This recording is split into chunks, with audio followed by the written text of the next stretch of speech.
So how is your relationship with most freshmen? Are they usually in here if they're in trouble, or is it just to meet them and? I would say, by and large, are you videotaping? Yeah. You should always begin with that. Oh, sorry. As well as saying that you are beginning with, we are recording this. Sorry, we're recording this. There you go. I would say the dean's position tends to be more logistics, so it's the broader issue of sort of what's going on with the class, and I'm the interim associate dean, and so I would say that the dean tends to set the agenda, and I work with him on that. And so my relationship with students is at the highest level around sort of organization, and then it's if something is going wrong. So for example, a lot of the work that I do is work with guidance counselors in terms of scheduling. Okay. And then most of my work then happens with irregularities. So if students are either breaking rules or something has happened, like they've missed school for whatever reason and they need support. Also in terms of, if there are policy issues. So for example, trying to figure out how the new attendance policy impacts individual students when they miss a bunch of school. Okay. So do I feel like I know very well the 250 freshman students that are in my purview? Not particularly well, unless they're surfacing because there's a larger issue. But I tried to, for example, I went into about half of the freshman English classes to say hello, just so they could see me, but that I didn't sort of individually meet each kid. Do you think there should be someone like that other than a homeroom teacher, or no? Well, I think we've got two things. I think we've got, I think there are people like that. So the advisory hopefully puts each freshman in touch with one adult who they have hopefully more than a passing relationship with. And then I think as the guidance counselors are introducing themselves or taking tours with each group, and I would say that I've taught about half of those when they come through here. Okay, thank you. So I'm not answering your question totally? No, but we just need your opinion on what you do. So my opinion is I think that those people exist. I think that it takes time. I mean, you are seniors, and so when did you really get to meet your guidance counselor sort of directly? End of sophomore year. Yeah. So, right. So I think as that process evolves, as you come through school, you have your advisory teacher, then you have your guidance counselor. If things come up which you had to be involved, your dean became more involved. If there was no logistical whatever, then it's possible that you wouldn't meet your dean.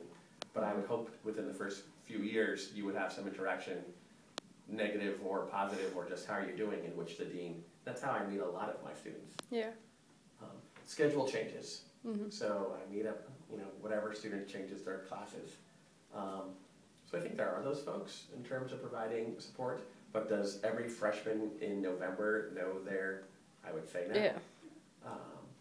I don't think that they probably know them all unless they have met them.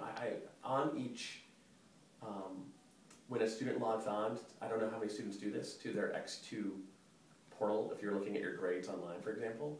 So I don't know, do you guys do that? Do you know what it is? No. So you can check out your grades when they get posted? I've gone there before to the website, but I don't regularly do. Yeah, but on the front page, it says your dean and your guidance counselor. Yeah. Yeah. So you should know who it is. Well, I'm not saying you should. I'm just saying that there are multiple ways in which folk let you know. And I suspect, but I don't know, that when the guidance counselors, they say, like each homeroom is designated by guidance counselor and dean.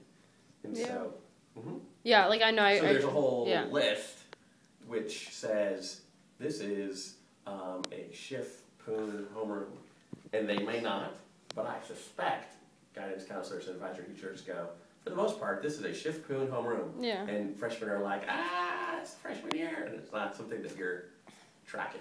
Yeah. All right. Thank you. I think that there's information available, but to what extent do the students need it to navigate their first 3 months of school? I think most of the time freshmen are just acclimating to the High school.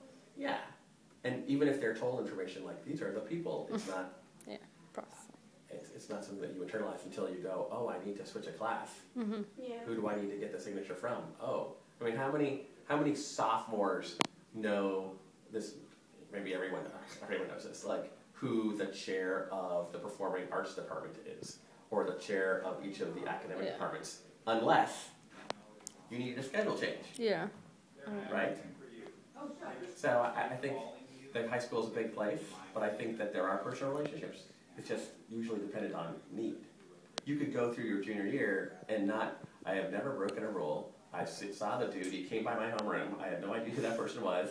But then when I broke my leg and I missed so much school, suddenly I had a relationship with my dean, right? That makes sense. I mean, what's your personal experience? Is that? Yeah, it's like usually if you have like issues or something that you need help with, that's when you establish a relationship. Right. And then when you guidance counselor sophomore, junior year, it's sort of like someone is writing me a college Yeah. reference. You need to get to know them. Who are those people? Yeah. Right. And so that's part of the process of going through the school. I mean, if you were making time to have relationships with your dean your freshman year, and you were just like normally navigating the school, what would that take away from in terms of you just trying to like figure out how to walk around the building without being awkward? Yeah. It takes a lot of effort. Okay. Thank you. All right.